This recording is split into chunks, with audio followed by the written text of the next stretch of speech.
En los Andes existe una figura poderosa que no se forma en universidades ni en templos.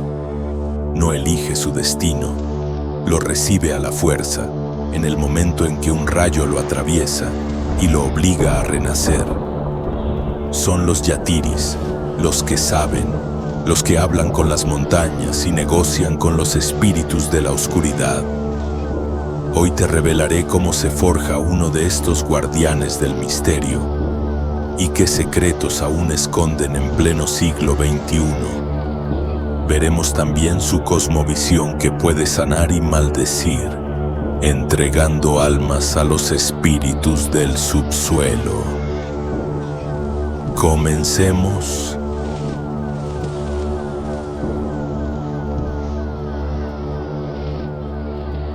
Este es el canal del brujo Efraín Balak. Les doy la bienvenida. Aquí exploramos el lado arcano de la historia, la filosofía y la brujería. El índice, como siempre, está en la descripción de este video.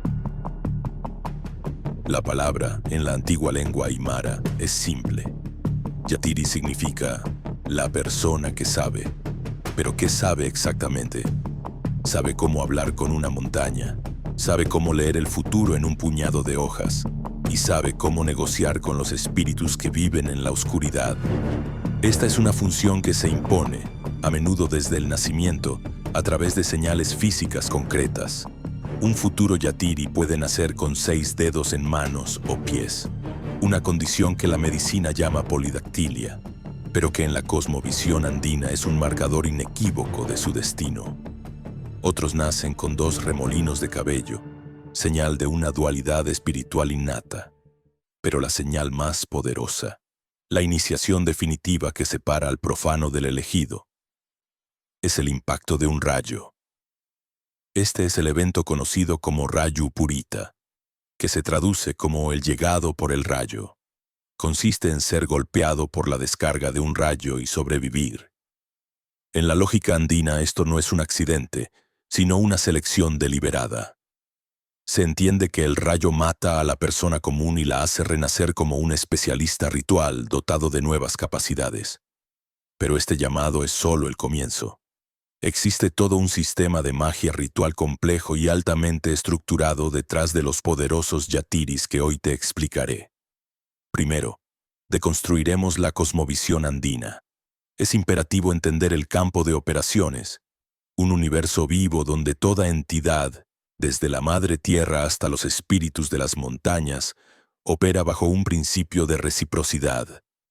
Un universo que come y exige ser alimentado. Segundo, analizaremos el oráculo de la hoja de coca. Aprenderán la mecánica de esta herramienta de adivinación, el método para interpretar sus patrones y cómo obtener diagnósticos precisos sobre la suerte, la salud o la presencia de un ataque espiritual. Tercero, nos adentraremos en la mesa ritual. Les mostraré los componentes esenciales de una ofrenda, el simbolismo práctico de cada ingrediente, desde el feto de llama hasta las figuras de azúcar, y cómo se ensambla para dirigir una petición específica a las fuerzas naturales. Cuarto, expondremos la cara oscura, pactos, maldiciones y espíritus hambrientos. Veremos cómo se utiliza este mismo sistema para la magia de ataque, la figura del brujo maligno o laica, y los riesgos inherentes de tratar con entidades del bajo astral.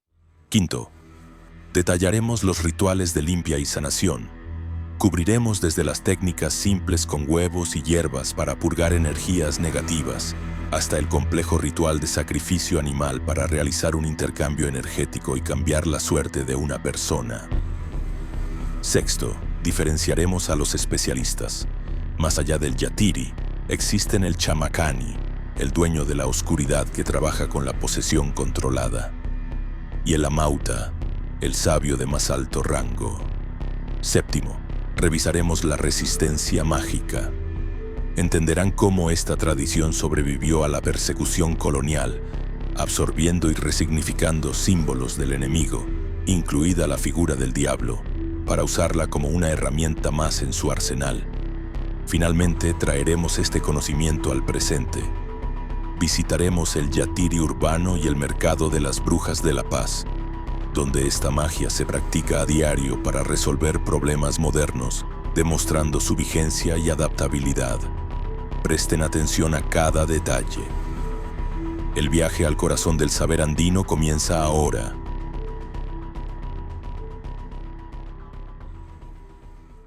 El Yatiri, el que sabe, y el llamado inevitable del rayo. Para entender a un Yatiri, lo primero es olvidar por completo lo que crees que significa saber. En nuestra cultura, el conocimiento es algo que se adquiere, se acumula en la mente como libros en una estantería. Para la tradición andina, el saber, o yatiña, no es algo que se tiene, es algo que se es. Se trata de una condición, una sintonía permanente del cuerpo y del espíritu con las fuerzas que mueven el mundo. Es menos como ser un erudito, y más como ser un rastreador experto, capaz de leer las huellas invisibles que dejan los espíritus en la realidad cotidiana. El Yatiri no deduce una respuesta, la percibe directamente. Su cuerpo es el instrumento, y este instrumento, por lo general, viene calibrado de fábrica. Este camino no se elige por vocación o interés personal, es un destino que, en la mayoría de los casos, está escrito en la biología misma de la persona. En las comunidades andinas, las parteras y los ancianos son los primeros en hacer un diagnóstico espiritual. Cuando un niño nace, lo examinan en busca de los chimpus, las señales físicas que lo marcan como propiedad de las deidades. No lo ven como una superstición, sino como la evidencia de una función predestinada. La marca más conocida es la polidactilia, es decir, nacer con 6 dedos en una mano o un pie. En Aymara, a esto se le llama suxtaya, mientras la medicina moderna lo cataloga como una anomalía genética. Para la tradición andina es la prueba de que esa mano tiene un nexo extra, un punto de enfoque natural para canalizar energía. Se entiende que ese dedo adicional está destinado a tocar las hojas de coca con una sensibilidad superior o a extraer la enfermedad del cuerpo de un paciente. Otras señales son más sutiles. Nacer con 2 o incluso 3 remolinos de cabello, lo que se conoce como pakakasa o kimsakakasa, es interpretado como un signo de una naturaleza anímica compleja, una capacidad innata para operar en distintos planos de la realidad a la vez. Ser gemelo o ispa es otra marca de poder inmenso, pues se cree que la entidad del rayo, al descender, a veces divide una sola alma en 2 cuerpos, haciendo de ellos sus hijos directos. Incluso lo que hoy se considera un defecto corregible quirúrgicamente, como nacer con labio leporino o santi, se ve como una consagración, la marca de haber sido tocado por un relámpago mientras se estaba en el vientre materno. Investigadores como el antropólogo Gerardo Fernández Juárez han documentado en trabajos como Yatiris y Chamacanis del altiplano Aymara que estas señales no son meras curiosidades, sino que definen el estatus y el trato que recibirá una persona desde su infancia. Ahora, ¿qué ocurre si alguien nace sin estas marcas? ¿Está el camino cerrado? No, porque existe una iniciación que trasciende la biología, una que es impuesta directamente por el cosmos. Esta es la consagración definitiva, la que forja a los yatiris más respetados. El rayo purita, que se traduce como el llegado por el rayo. Y no hay nada simbólico aquí. Hablamos del evento literal de ser impactado por una descarga eléctrica atmosférica y sobrevivir. Desde la perspectiva andina, el rayo no es un fenómeno ciego. Es una inteligencia, una fuerza consciente que selecciona a sus agentes en la Tierra. Cuando elige a alguien, no lo hace para matarlo, sino para desmantelarlo y reconstruirlo. La tradición sostiene que el rayo golpea 2 veces. El primer impacto es una muerte ritual. Su función es desintegrar el cuerpo energético de la persona común, borrar su ego y sus limitaciones. Es una purga por fuego celestial. El segundo impacto, que puede seguir al primero en instantes, es el que devuelve la vida, pero una vida fundamentalmente distinta. El alma es reinstalada en un cuerpo cuyo sistema ha sido reiniciado y recargado con el Kamasa, el poder y la autoridad del cielo. La persona que se levanta ya no es la misma. Ha viajado al umbral de la muerte y ha vuelto con las credenciales para negociar cara a cara con cualquier espíritu. La anécdota de Doña Nieves, que ya he mencionado, es casi un manual de instrucciones sobre lo inútil que es resistirse. Al ser golpeada de niña y rechazar su destino, las fuerzas que la eligieron simplemente esperaron. Años después, un segundo rayo la reclamó. Esta no es una historia aislada, es un patrón, y es un patrón antiguo. En la extirpación de la idolatría del Pirú, el manual para misioneros escrito en 1621 por el sacerdote jesuita Pablo José de Arriaga, ya se describía con frustración cómo los sacerdotes católicos no lograban disuadir a la gente de seguir a estos hechiceros que probaban su legitimidad diciendo que habían recibido su poder del trueno. Pero aquí viene la aclaración crucial. El rayo no te gradúa, solo te matricula. Te abre la puerta a la fuerza. Aprender a operar dentro de esa nueva realidad es un proceso disciplinado y a menudo brutal. Una vez que el llamado es aceptado, el iniciado debe buscar un maestro, generalmente un yatiri anciano, a menudo un chamacani, un dueño de la oscuridad, especialista en tratar con las entidades más difíciles. El entrenamiento dura años y no se parece en nada a una escuela. Comienza con una purificación severa. El aprendiz, llamado el soldado del yatiri, se aísla y se somete a una dieta estrictamente blanca, sin sal ni condimentos, para limpiar el lienzo de su percepción y hacerlo hipersensible a las energías sutiles. Durante años, no lee un solo libro. Su grimorio es la acción del maestro. Observa, imita y calla. Aprende a diagnosticar una enfermedad por su olor energético o a saber si un cliente miente por la forma en que las hojas de coca caen sobre el aguayo, el textil sagrado. Cuando el maestro lo considera listo, se celebra la consagración en la cima de una montaña sagrada o en una apacheta, un montículo de piedras que funciona como portal. Allí, ante los achachilas, los espíritus ancestrales, el nuevo yatiri jura usar su poder para mantener el equilibrio, nunca para su propio beneficio. Recibe sus herramientas como el sombrero negro que lo identifica y hace un gran pago a la tierra para activar su licencia espiritual. A partir de ahí, su poder no le pertenece. Es un préstamo de las fuerzas que lo eligieron, una deuda que deberá pagar con servicio por el resto de su vida. Su conocimiento no es una posesión, es una carga.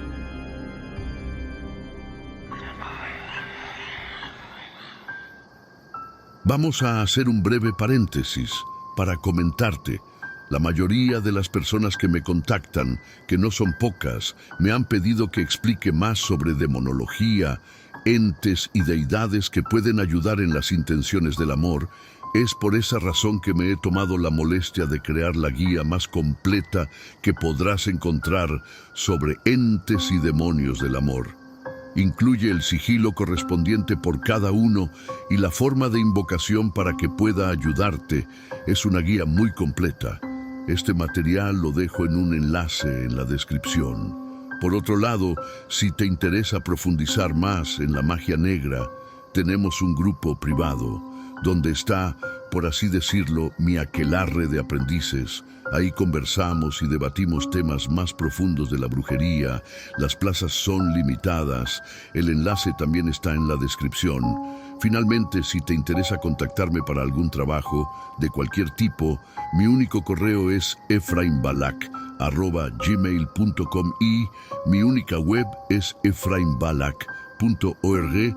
No intenten comunicarse por otro medio. Gustoso les atenderé. Tengan en cuenta, por favor, que muchas personas intentan contactarse conmigo y a veces me resulta demoroso responder a todos, pero siempre lo hago. Para acabar, incluyo en la caja de descripción un regalo si están interesados en la magia negra y los hechizos de amor. Continuemos. La cosmovisión andina, navegando un universo vivo donde todo come. Para operar con eficacia dentro de cualquier sistema de magia, lo primero es entender su mapa, las reglas físicas que gobiernan ese territorio. Sin un conocimiento claro del terreno, Uno es un simple aficionado, un turista espiritual que camina a ciegas, expuesto a peligros que ni siquiera es capaz de ver. La cosmovisión andina no es una filosofía para debatir ni una religión que se base en la fe ciega. Es un manual de operaciones, un conjunto de leyes funcionales para existir en un universo que está fundamentalmente vivo. Es consciente y, por encima de todo, está perpetuamente hambriento.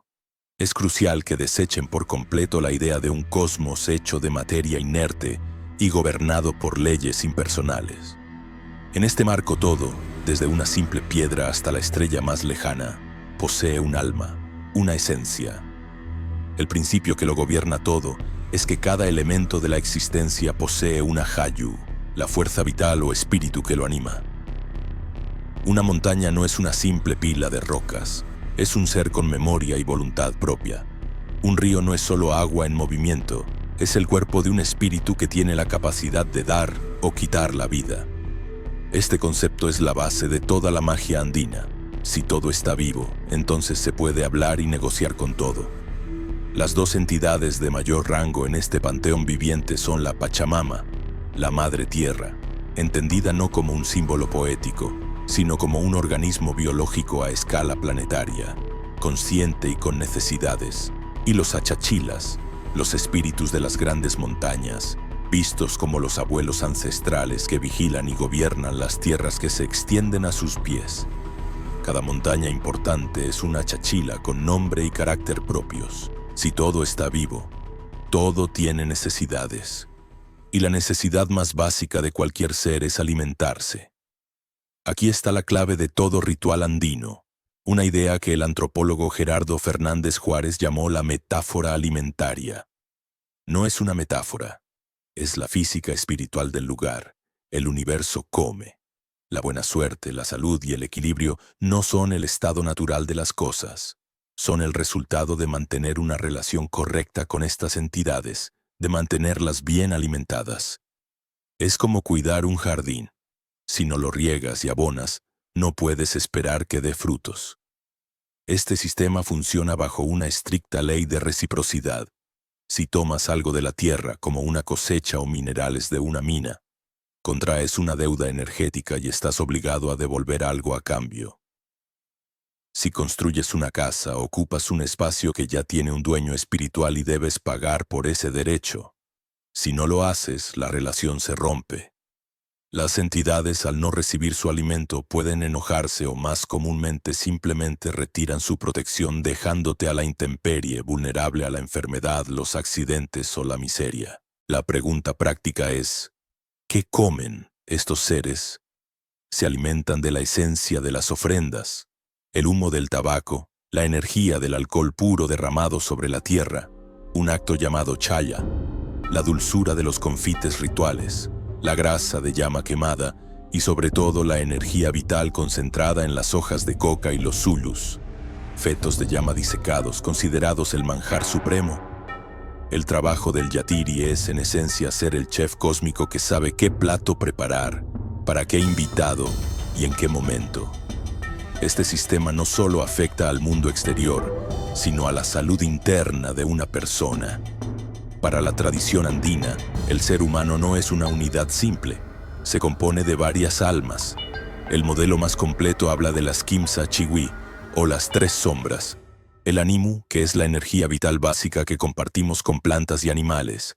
El Ahayu, la esencia individual. El Yo, único con su personalidad y memoria. Y el Kuraji, el coraje, la voluntad y la fuerza de carácter. La salud es el equilibrio de estas tres. Y este equilibrio es frágil. La dolencia más común que trata un yatiri no es una infección, es el susto. El susto ocurre tras un trauma, un accidente, una agresión, una noticia terrible, que provoca que el ahayu se desprenda del cuerpo. Imaginen un golpe tan fuerte que una parte de su espíritu sale despedida. La persona no muere, pero queda incompleta. Los síntomas son claros: apatía, depresión, debilidad crónica, pesadillas.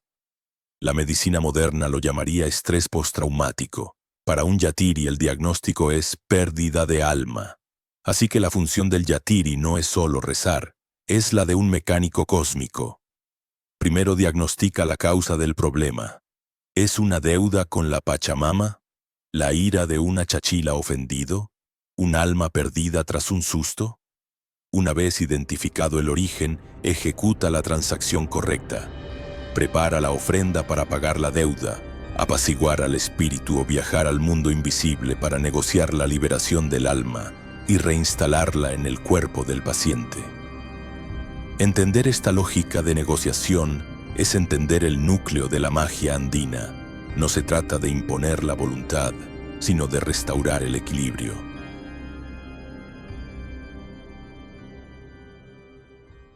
La coca como oráculo. El arte práctico de leer la voluntad de los espíritus. Una vez que hemos trazado el mapa del universo andino, necesitamos una brújula. Necesitamos una herramienta para navegar ese terreno vivo, un instrumento que traduzca el lenguaje silencioso de los espíritus en información clara, útil y accionable. Esa herramienta es la hoja de coca. Para un profano es una simple planta estimulante. Para un yatiri es un oráculo viviente, un canal de comunicación directo con las fuerzas que mueven la realidad. La práctica, conocida como Aku Chihuahua, no es un juego de azar ni una interpretación subjetiva. Es una técnica de diagnóstico tan rigurosa como un análisis de laboratorio, solo que sus reactivos son la intención, el aliento y la energía de los espíritus que responden a la llamada. Antes de nada, las hojas deben ser activadas. Un yatiri no las arroja sin más. Primero selecciona con cuidado las hojas más perfectas y enteras, los quintus. Luego acerca este puñado a su boca y sopla sobre ellas su samay, su aliento vital. Este no es un gesto simbólico, es un acto de transferencia energética. Al soplar impregna las hojas con su propia esencia y al mismo tiempo susurra invocaciones a los achachilas y a la Pachamama, pidiendo formalmente permiso para abrir el canal de comunicación. En ese instante las hojas dejan de ser simples plantas para convertirse en una extensión de su percepción, un puente material entre su conciencia y la de los espíritus. Es un acto comparable a afinar una guitarra antes de tocar. Sin este paso previo de consagración, la lectura sería puro ruido, una tirada de hojas secas sin sentido. Una vez consagradas, las hojas se dejan caer sobre un aguayo, un textil tejido a mano que funciona como espacio sagrado y delimitado para la lectura.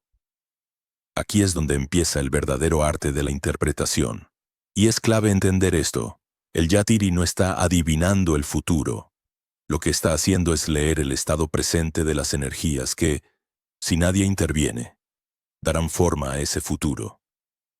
El primer análisis es una vista de pájaro, una evaluación general.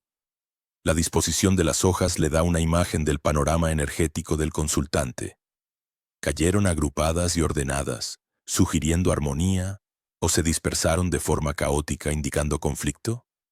¿Predomina el lado verde brillante de las hojas, su anverso, o el reverso, más pálido y opaco? El lado brillante generalmente indica energías positivas, apertura, un sí a una pregunta y buena fortuna. Por el contrario, el lado opaco suele señalar energías negativas, obstáculos, un no rotundo, enfermedad o la presencia de un maleficio. Después de este primer vistazo, empieza el análisis detallado. El yatiri observa los patrones, casi como un estratega que lee un mapa de batalla.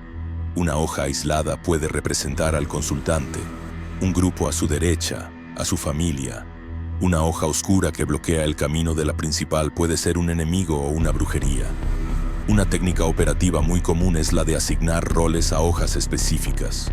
El yatiri toma una hoja y declara, «Esta eres tú». Toma otra y dice, «Este es tu negocio». Y una tercera, «Esta es la envidia de tu vecino». Luego arroja más hojas sobre este mapa para ver cómo interactúan. Las nuevas hojas caen protegiendo el negocio o refuerzan la envidia. Así se puede desentrañar la trama invisible de influencias que hay detrás de un problema concreto. La función más crucial de la coca es el diagnóstico. Cuando alguien llega enfermo o con mala suerte persistente, la coca revela la causa raíz.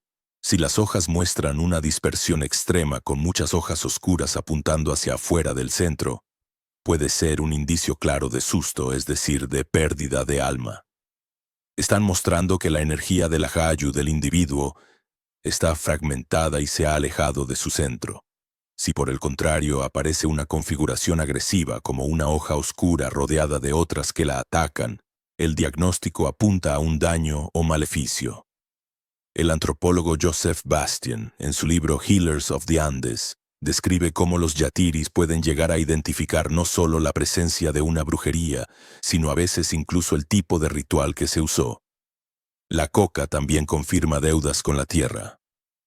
Un patrón de hojas opacas en la base de la tirada puede ser la forma en que la Pachamama comunica su descontento, indicando que una ofrenda es urgente. La verdadera potencia de este sistema es que no solo diagnostica, sino que prescribe la solución. La misma tirada que revela el maleficio puede mostrar qué tipo de ofrenda se necesita para contrarrestarlo, o en qué montaña sagrada se debe realizar el ritual para recuperar el alma perdida. La coca es, por tanto, una herramienta de doble filo, un sistema de rayos X espiritual y, al mismo tiempo, el recetario para la cura. El yatiri, en este acto, no es un vidente que impone su visión, sino un traductor. Él no habla, escucha lo que las hojas impregnadas por los espíritus tienen que decir. Y su habilidad no reside en la imaginación, sino en la precisión de su traducción.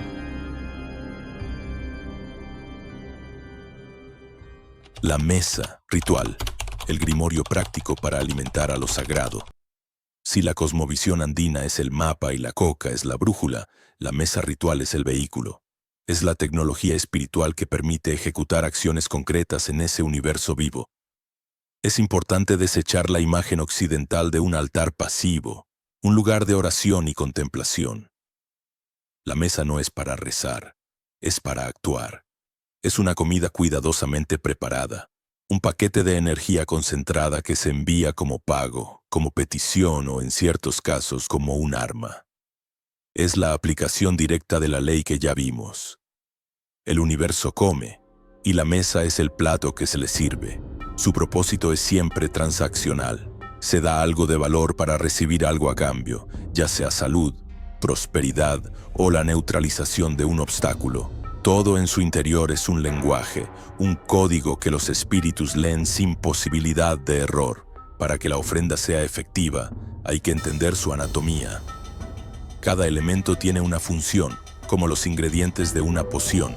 Se comienza con una base, usualmente un papel grande, sobre el cual se construye la ofrenda en capas. Sobre esta base se colocan los misterios, tabletas de azúcar prensado con formas simbólicas.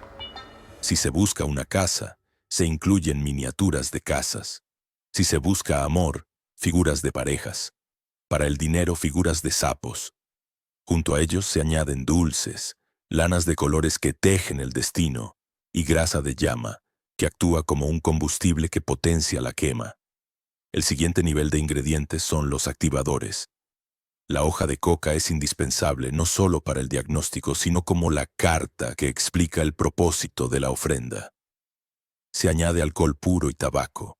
El alcohol energiza la mesa y llama la atención de las entidades, mientras que el humo del tabaco eleva el mensaje. Se suman resinas como el incienso y la copal, que purifican el espacio y hacen el ambiente agradable para los seres convocados. Todos estos elementos se disponen en un orden específico, creando una especie de mandala comestible para las deidades. A grandes rasgos, existen dos tipos de mesas. La mesa blanca, destinada a entidades de luz como los achachilas, para peticiones de bienestar y protección, y la mesa negra o chillara, ofrecida a espíritus del subsuelo para trabajos de justicia, separación o ataque. Ahora, hablemos del corazón de la ofrenda, el ingrediente que marca la diferencia entre una petición menor y una operación de gran poder, el Zulu. El Zulu es un feto de llama disecado. Para la mentalidad moderna, esto puede sonar macabro, pero en la lógica andina, es el ofrecimiento de mayor valor. No es un sacrificio sangriento en el momento.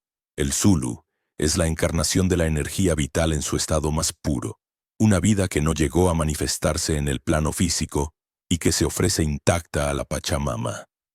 Es el dulce supremo, el manjar que la Madre Tierra devora con mayor agrado. Su inclusión en una mesa amplifica la potencia del ritual, garantizando que la petición sea escuchada.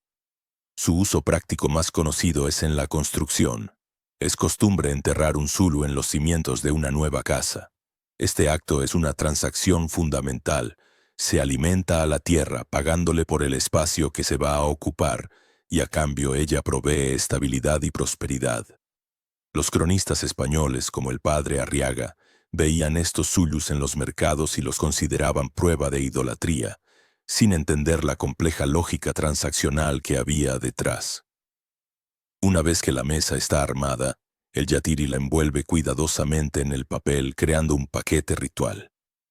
El paso final es la entrega a través del fuego. La mesa se quema en un brasero. El fuego no la destruye, la transmuta. Libera la esencia energética de cada componente, convirtiéndola en un humo denso que asciende y es consumido por los espíritus. Mientras arde, el yatiri recita invocaciones y sopla alcohol sobre las llamas, dirigiendo con su intención el propósito del ritual. Cuando solo quedan cenizas, la transacción ha sido completada. La deuda está pagada, la petición entregada. La mesa no es una oración de esperanza, es un contrato vinculante. Es un acto de magia, no un acto de fe. Pactos, maldiciones y espíritus hambrientos, los peligros y la cara oscura de la magia andina. Toda fuerza en el universo tiene dos caras. El mismo fuego que calienta puede quemar. El agua que da vida puede ahogar. La magia andina no es diferente. Los mismos principios, las mismas entidades y la misma mesa ritual que se usan para curar, pueden ser invertidos para causar daño. Adentrarse en este tema no es por morbo, es una lección fundamental sobre el poder y su precio. Ignorar la existencia de la magia de ataque es caminar por un campo de batalla con los ojos vendados.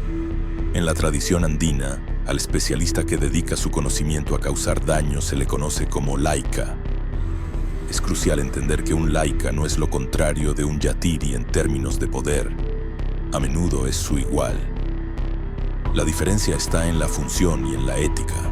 Mientras que el yatiri trabaja para mantener o restaurar el summa kamaña, el vivir bien o equilibrio cósmico, el laika es un agente del caos, un operador que rompe ese equilibrio a cambio de un pago. Tradicionalmente son figuras temidas y marginadas porque su trabajo se basa en tratar con fuerzas que la mayoría prefiere evitar. El error más común es pensar que el laika trabaja con el mal. Esta es una simplificación cristiana. En la cosmovisión andina, las fuerzas del Uju Pacha, el mundo de abajo, no son malas. Son entidades primordiales, hambrientas y caóticas que operan bajo sus propias leyes, indiferentes a la moral humana. El laika no les reza, él sabe qué quieren y se lo da. Les sirve el plato que más les apetece para dirigirlos hacia un objetivo. Utiliza ingredientes asociados a la oscuridad. Sapos, víboras, tierra de cementerio, insectos, prendas de la víctima. Estos elementos no son meros símbolos, son portadores de una vibración que atrae a cierto tipo de espíritus depredadores. Su mesa negra o chayara es un festín diseñado para estas entidades, una invitación formal a actuar en el mundo físico. ¿Cómo se ejecuta un ataque? Existe una anécdota, documentada por etnógrafos en el altiplano boliviano, que lo ilustra con una claridad escalofriante. Una familia, buscando vengar un asesinato, contrató a un chamacani, un dueño de la oscuridad, para que actuara como un laika. El ritual se realizó en la oscuridad total de la noche. Tras preparar una ofrenda para las entidades del subsuelo, el especialista comenzó sus invocaciones. Los testigos relataron que se escuchó un estruendo y un silbido agudo, señal de que la entidad convocada había llegado. Aquí es donde se ve la naturaleza transaccional de esta magia. El brujo no suplicó. Se dirigió a la entidad con respeto militar llamándola capitán, un término derivado del sincretismo con el diablo introducido por los españoles, y entonces pronunció las palabras del contrato. Capitán, a usted queremos entregar a fulano y a mengano. Nosotros los entregamos a su poder, puede comer, usted sabrá qué hacer. Analicemos esto. No es una petición de justicia divina, es una transferencia de custodia. El brujo está entregando el ajayu, el alma de los objetivos, a una entidad depredadora. La frase «puede comer» es literal. Está autorizando al espíritu a que se alimente de la energía vital de esas personas hasta consumirlas. Este es un ejemplo perfecto de cómo la figura del supay o diablo cristiano fue absorbida por la brujería andina y despojada de su contexto de pecado. Fue reinterpretada como una fuerza más del panteón, extremadamente poderosa, pero en última instancia, utilizable por aquel que conociera las reglas. Ahora, ¿por qué no todo el mundo recurre a este poder? Porque cada acción genera una reacción. La magia de ataque está sujeta a una ley fundamental. La energía que envías eventualmente regresa a su punto de origen. Esto es conocido como el rebote. Si un laica lanza una maldición contra una persona que está espiritualmente protegida, el ataque no encontrará dónde anclarse. La energía negativa, como una flecha que golpea un escudo, rebotará y volverá hacia quien la lanzó, a menudo con más fuerza.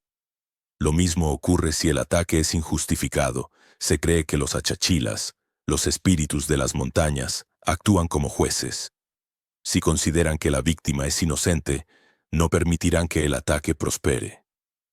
Por esta razón, la vida de un laica es una de paranoia constante. Vive temiendo el contraataque de sus víctimas. La creencia popular sostiene que su fin es siempre trágico.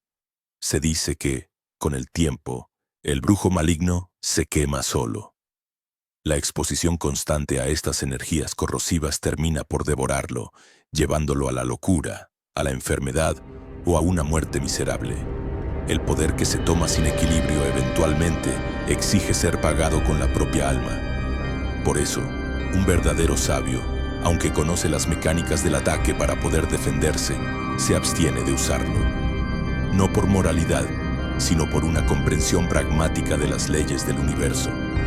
Sabe que romper el equilibrio es, a largo plazo, un acto suicida.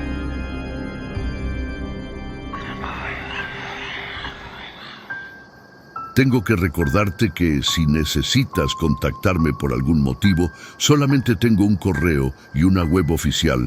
No hagas caso a ningún otro, por favor. Asimismo, ten en cuenta que la guía definitiva de los entes para el amor, el enlace a nuestro canal de aprendizaje y el regalo que les prometí está en la caja de descripción. Rituales de limpia y sanación. Del huevo al sacrificio para cambiar la suerte. Después de explorar la oscuridad, es imperativo aprender a defenderse y a sanar. La enfermedad, desde la perspectiva andina, rara vez es solo un problema del cuerpo. Es un síntoma de un desequilibrio más profundo. No se trata de qué virus has contraído, sino de qué has perdido o qué energía extraña se ha adherido a ti.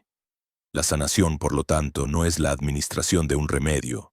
Es un acto de restauración, una purga espiritual. A estos rituales se les conoce como limpias, y su complejidad varía según la gravedad de la dolencia. Empecemos por la primera línea de defensa, las técnicas para eliminar contaminaciones energéticas leves. Me refiero a la envidia, al mal de ojo o a la mala suerte generalizada, lo que en los Andes se conoce como Kari. Para esto no se necesita una ceremonia compleja, sino una herramienta de absorción. Las más comunes son el huevo y el cuy, conejillo de Indias. El principio operativo es simple. Estos elementos, al ser organismos vivos o potenciales de vida, actúan como una esponja espiritual. Tienen la capacidad de absorber la energía negativa que se ha adherido al cuerpo etérico de una persona. El procedimiento es directo. El yatiri toma un huevo fresco y lo pasa metódicamente por todo el cuerpo del paciente, desde la cabeza hasta los pies, a menudo rezando en voz baja. El huevo nunca debe tocar la piel. Se mueve a una corta distancia, barriendo el campo energético. Una vez completado el barrido, el huevo, ahora cargado con la negatividad del paciente, se rompe en un vaso de agua.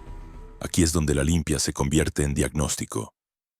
El estado de la yema y la clara revela la naturaleza del problema. Si la yema muestra burbujas que suben a la superficie, es un signo de mal de ojo. Si la clara forma figuras puntiagudas, indica envidias.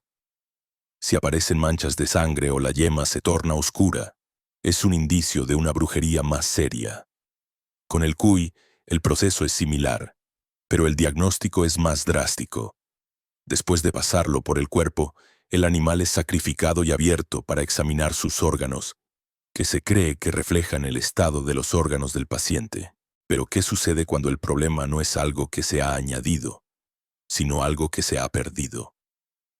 Como ya discutimos, un trauma o susto puede provocar que el ajayu, el alma, se desprenda del cuerpo. En estos casos, una simple limpia no es suficiente. No hay nada que limpiar. Hay algo que recuperar. El alma no se desvanece. A menudo queda atrapada, anclada al lugar donde ocurrió el trauma. La tarea del yatiri es, por tanto, la de un rescatador. Debe viajar espiritualmente a ese lugar y negociar la liberación del alma. Este es un ritual mucho más complejo. Generalmente requiere que el yatiri y a veces el propio paciente regresen al sitio del accidente. Allí se prepara una mesa u ofrenda, pero no es una mesa blanca para los achachilas. Es una mesa de negociación, destinada a los espíritus del lugar y a las entidades del Ukupacha, el mundo de abajo. Esta mesa puede incluir elementos inusuales, sapos, insectos, objetos oscuros. No se usan para causar daño, sino como un pago o un intercambio. El yatiri alimenta a los espíritus guardianes para convencerlos de que suelten su presa. Durante la ceremonia invoca el nombre del paciente y llama a su ajayu para que regrese. Es un acto diplomático, no una batalla. Finalmente llegamos a la operación de sanación más poderosa. Se reserva para los casos más graves cuando una persona no solo ha sufrido un susto, sino que, como se dice, ha perdido su estrella. Esto describe un estado de desgracia total, una desconexión con la propia suerte y destino. Para esto se necesita una cirugía espiritual. Existe un relato detallado, casi un manual de campo, sobre una joven llamada Andrea, que fue sometida a este ritual. Tras un accidente había caído en una profunda depresión. Los yatiris diagnosticaron que su estrella se había perdido. El ritual comenzó a las 3 de la madrugada. Ungieron el cuerpo de Andrea con grasa de llama derretida. Luego, vino el acto central. La transmutación a través del sacrificio, o huilanchada. Colocaron un conejo vivo sobre su pecho, y mientras ella lo sostenía, el animal fue asfixiado. Entiendan la lógica aquí. Esto no es crueldad, es un acto de intercambio energético. En el momento de su muerte se le ordenó al espíritu del conejo que entregara su buena suerte a Andrea, mientras que la mala suerte de ella fue transferida al cuerpo del animal. La vida del conejo pagó por el renacimiento de la suerte de la mujer.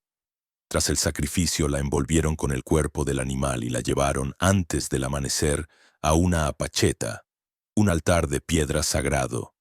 Allí, al primer rayo de sol, los yatiris la hicieron brindar con su madre, convirtiéndolas en hermanas del sol, sellando su renacimiento con la energía purificadora del amanecer.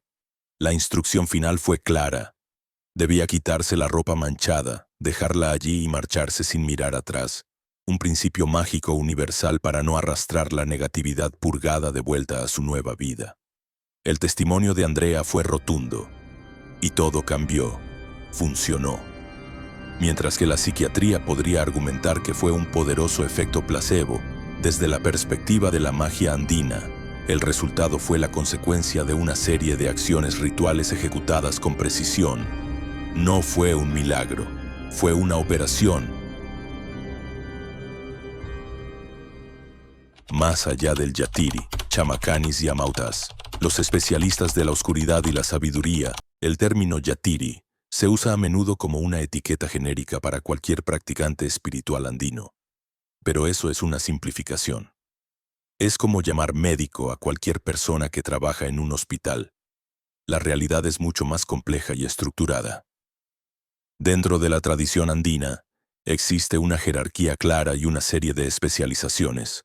No todos los que saben lo mismo, ni operan de la misma manera.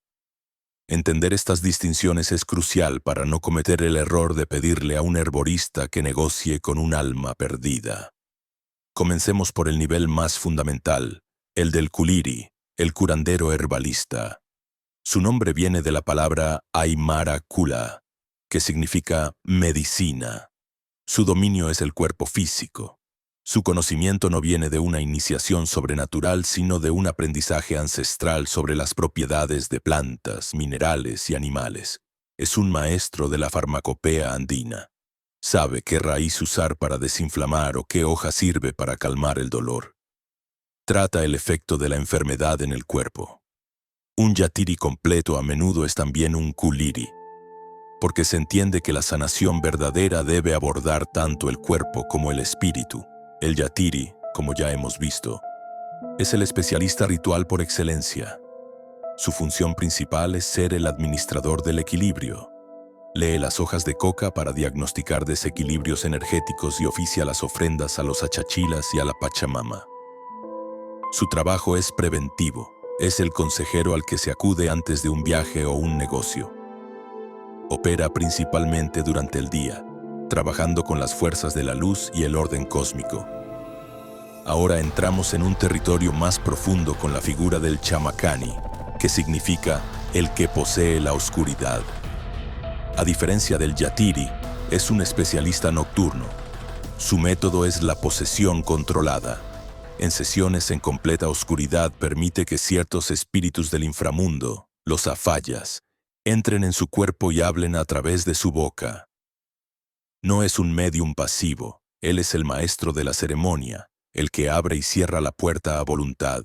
Su función es obtener información inaccesible por otros medios, descubrir la causa de una enfermedad, identificar al autor de una brujería o recibir mensajes de los difuntos. Debido a su trato con estas entidades, infunde un gran respeto y temor. Muchos lo confunden con el laika, el brujo maligno, pero su intención es opuesta. El Chamakani utiliza la oscuridad para sanar, para traer la verdad a la luz. No sirve a la oscuridad, la comanda. Es como un buzo de aguas profundas. Se sumerge en el abismo para rescatar tesoros, pero sabe cómo volver a la superficie. En la cúspide de esta jerarquía se encuentra el Amauta, que significa maestro o sabio. Este título no se otorga a la ligera. Se reserva para quienes han alcanzado el nivel más alto de conocimiento espiritual e intelectual. El Amauta no es solo un practicante ritual, es un filósofo, un cosmólogo, un guardián de la memoria ancestral. En el Imperio Inca, los Amautas eran los educadores de la nobleza y los consejeros del Inca. Su conocimiento abarcaba la espiritualidad, la astronomía, la ética y la historia. Hoy, el título ha sido revitalizado. Algunos líderes espirituales e intelectuales indígenas se autodenominan Amautas, como una declaración de la profundidad del pensamiento andino, un acto de reivindicación cultural. Son ellos quienes ofician las ceremonias de mayor importancia simbólica, como la investidura de autoridades o el Año Nuevo andino. Mientras que un yatiri es el médico de cabecera de una comunidad, el Amauta es el rector de la Universidad del Saber Ancestral. En la práctica estas funciones a veces se solapan. Un yatiri puede tener conocimientos de kuliri y un Amauta domina las artes del yatiri. Sin embargo, la distinción fundamental reside en el alcance y la profundidad de su función. Son diferentes rangos en el mismo ejército espiritual, cada uno con su propia misión.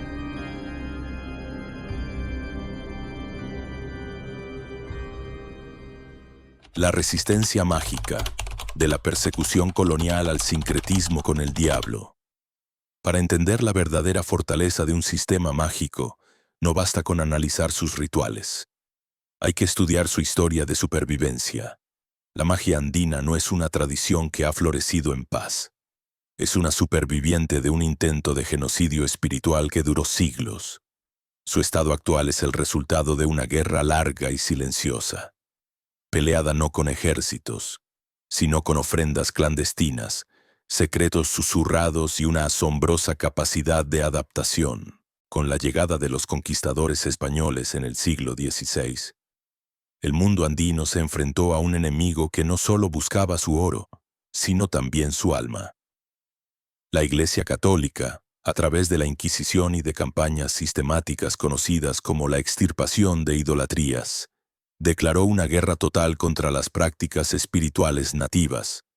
Todo lo que no encajaba en el dogma católico fue etiquetado como brujería y adoración al diablo. Los yatiris, amautas y demás especialistas rituales pasaron de ser los pilares de su comunidad a ser perseguidos como ministros de Satanás. Sacerdotes como Pablo José de Arriaga en el Perú del siglo XVII escribieron manuales detallados para cazar brujos, instruyendo a los misioneros sobre cómo identificar a los practicantes, interrogar a la población y destruir sus lugares sagrados. Las huacas, lugares de poder como rocas o montañas, fueron profanadas, a menudo dinamitadas o marcadas con una cruz para neutralizar su poder. Los yatiris, y en especial las mujeres, fueron humillados, torturados y en algunos casos ejecutados. Los informes de los extirpadores, como los recopilados por el jesuita Luis Teruel en 1617, están llenos de descripciones fantasiosas de aquelarres nocturnos donde los brujos indios supuestamente se reunían con el demonio, reflejando más las obsesiones de la brujería europea que la realidad andina. La figura del cariciri, el ladrón de grasa corporal del folclore andino, fue convenientemente fusionada con la del siervo del diablo para demonizar aún más las creencias locales. Pero la persecución no logró su objetivo. La magia andina no fue erradicada. Se volvió clandestina. Se adaptó. Ante la imposibilidad de practicar abiertamente, los yatiris y el pueblo desarrollaron una estrategia de supervivencia brillante: el sincretismo. No abandonaron a sus dioses, les dieron nuevos nombres y rostros. Se dieron cuenta de que la estructura del catolicismo, con su panteón de santos y vírgenes, podía ser utilizada como un escudo. Comenzaron a identificar a sus propias deidades con las figuras católicas. La Pachamama, la Madre Tierra, fue a menudo asociada con la Virgen María, y Yapa, el dios del rayo, fue sincretizado con Santiago Apóstol, el santo guerrero. Los rituales no se detuvieron, simplemente se disfrazaron. Las ofrendas a la Pachamama se enterraban secretamente bajo los cimientos de las nuevas iglesias, o se realizaban en la intimidad de los hogares bajo la apariencia de una fiesta patronal. La chaya, la libación con alcohol, se siguió practicando, pero ahora se hacía también en nombre de un santo. Es una táctica de guerrilla espiritual. Si no puedes vencer a tu enemigo, ponte su uniforme y lucha desde dentro. Quizás la adaptación más fascinante fue lo que hicieron con la figura del diablo. Los españoles trajeron al demonio, una entidad de mal absoluto. Pero en la cosmovisión andina, el concepto de mal absoluto no existía. Las fuerzas de Luku Pacha, el mundo de abajo, eran peligrosas y caóticas, pero no malas. Eran parte del equilibrio cósmico. Así que en lugar de aceptar la demonización, algunos practicantes tomaron esta nueva y poderosa figura y la incorporaron a su propio sistema, pero no como un amo al que adorar, sino como una herramienta que se podía contratar. El Supay, como se le conoció en los Andes, se convirtió en una entidad a la que se podía recurrir para los trabajos más oscuros, especialmente aquellos que requerían una justicia rápida y brutal. Como vimos en la anécdota del capitán, el brujo no se somete al Supay, negocia con él. Lo trata como un mercenario, un sicario espiritual al que se le ofrece un pago, una mesa negra, a cambio de un servicio. Esta reapropiación es un acto de una sofisticación increíble. Convirtieron el arma ideológica de sus opresores en una herramienta más de su propio arsenal. Mientras los sacerdotes católicos veían pactos diabólicos, los brujos andinos veían transacciones. No se vendía el alma, se compraba un servicio. Esta estrategia no solo les permitió sobrevivir, sino que enriqueció y complejizó su propio sistema, creando una forma de magia única, una que lleva las cicatrices de la conquista, pero que nunca fue verdaderamente conquistada.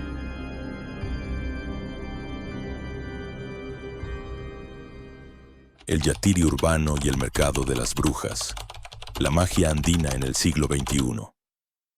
Muchos cometen el error de pensar en esta magia como algo del pasado, una colección de rituales pintorescos que solo sobreviven en aldeas remotas, como si fueran insectos atrapados en ámbar. Piensan en el yatiri como una figura anclada en un mundo que ya no existe. Esto es un error de percepción fundamental. La magia andina no está muerta ni es una pieza de museo. Está viva, ha mutado y ha conquistado un nuevo territorio, la ciudad. Su capacidad de adaptación es la prueba definitiva de su poder. Una tradición que no evoluciona es una tradición muerta. Esta, en cambio, prospera en el caos de la metrópoli. El epicentro de esta magia urbana es el mundialmente conocido Mercado de las Brujas, en las calles Sagárnaga y Linares, en pleno centro de La Paz, Bolivia. No hay que dejarse engañar por el nombre turístico. Este no es un simple bazar de souvenirs. Es un centro de distribución de poder, un supermercado espiritual donde tanto el practicante experimentado como el ciudadano común acuden para abastecerse. Aquí, el aire está impregnado del olor acre de las hierbas secas, la copal y el incienso. Los puestos están repletos de los ingredientes que ya hemos discutido. Fetos de llama, zulus, de todos los tamaños, sapos disecados para atraer la fortuna, amuletos de piedra tallada, polvos para el amor y la protección, y una farmacopea de plantas medicinales que avergonzaría a cualquier botica. Lo más fascinante es cómo el mercado se ha adaptado a la vida moderna. Junto a los ingredientes sueltos, ahora se venden kits rituales. Se pueden comprar mesas preempaquetadas en cajas de colores, con todos los componentes necesarios para realizar una ofrenda por cuenta propia, casi como una comida preparada. Hay kits para bendecir un coche nuevo, para asegurar el éxito en un examen o para proteger un negocio. Los yatiris que operan aquí, a menudo vestidos con sus sombreros negros y ponchos, han adaptado también sus servicios. Esperan sentados en pequeños puestos con su bolsa de coca siempre a mano, listos para hacer una lectura rápida por unas pocas monedas. Sus clientes ya no son solo campesinos migrantes. Son empresarios que buscan una ventaja en sus negocios, estudiantes preocupados por sus finales, parejas con problemas amorosos e incluso turistas que buscan una limpia energética. El yatiri urbano es un operador pragmático. Atiende las dolencias de la vida moderna, el estrés, la ansiedad, la competencia laboral, los problemas legales, pero las diagnostica y las trata con las mismas herramientas ancestrales. El cambio más drástico y visible de la posición del yatiri en la sociedad no ocurrió en los mercados, sino en los pasillos del poder. Tras siglos de ser perseguidos, marginados y ridiculizados como superstición de indios, la tradición andina experimentó un resurgimiento político sin precedentes a principios del siglo XXI en Bolivia. El punto de inflexión fue la llegada al poder de Evo Morales, un presidente de origen aymara. Este evento no fue solo un cambio político, fue una revolución simbólica y espiritual. La anécdota que lo demuestra es histórica y poderosa. El 21 de enero de 2006, un día antes de su investidura oficial, Evo Morales no asistió a una misa en la catedral. En su lugar viajó a las ruinas sagradas de Tiwanaku, el antiguo centro ceremonial.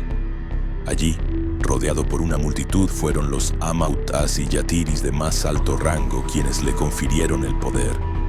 En una ceremonia ancestral le entregaron un bastón de mando y lo bendijeron con el permiso de la Pachamama y los achachilas para gobernar. Este acto fue una declaración al mundo. La cosmovisión andina ya no era una práctica clandestina, sino una fuente de legitimidad estatal. A partir de ese momento se volvió común ver a los yatiris oficiando rituales en actos de gobierno, inauguraciones de obras públicas y celebraciones nacionales, a menudo junto a un sacerdote católico. Los que antes eran cazados como brujos ahora caminaban como sacerdotes de la nación. Esta validación oficial ha consolidado la posición del yatiri en la sociedad contemporánea. Su conocimiento, antes despreciado, ahora es reconocido por ley. La Ley 459 de Medicina Tradicional Ancestral Boliviana, aprobada en 2013, otorga un marco legal a sus prácticas. Aunque el registro oficial cuenta con unos 1.590 médicos tradicionales, las propias autoridades estiman que la cifra real es inmensamente mayor, ya que casi cada comunidad cuenta con su propio especialista. Incluso la medicina occidental ha comenzado a dialogar con ellos. En algunas zonas rurales, existen programas de salud intercultural donde médicos y yatiris colaboran, reconociendo que para muchas personas la salud no es solo la ausencia de enfermedad, sino un estado de equilibrio con su comunidad, con la naturaleza y con sus ancestros, un equilibrio que solo el yatiri sabe cómo restaurar. La magia andina ha demostrado así su increíble resiliencia. Ha sobrevivido a la conquista, ha migrado a la ciudad, ha conquistado el espacio político y ahora dialoga con la ciencia. Lejos de ser una reliquia, es una fuerza activa, un sistema de conocimiento que sigue ofreciendo respuestas y soluciones en un mundo que más que nunca parece haber perdido el equilibrio. No olvides que este es el canal de Efraín Balak. Si necesitas contactarle por algún motivo, puedes hacerlo a través del correo efrainbalak@gmail.com o a través de los medios indicados en la caja de descripción o en la web oficial efrainbalak.org. Por favor, no vayas a contactar a través de ningún otro medio. Hay muchos suplantadores, hay que cuidarse de ellos. Finalmente, si quieres dar un paso más en la brujería, nos vemos en el grupo privado para conversar mejor. El enlace también está en la descripción. Hasta el siguiente video. Mucha suerte.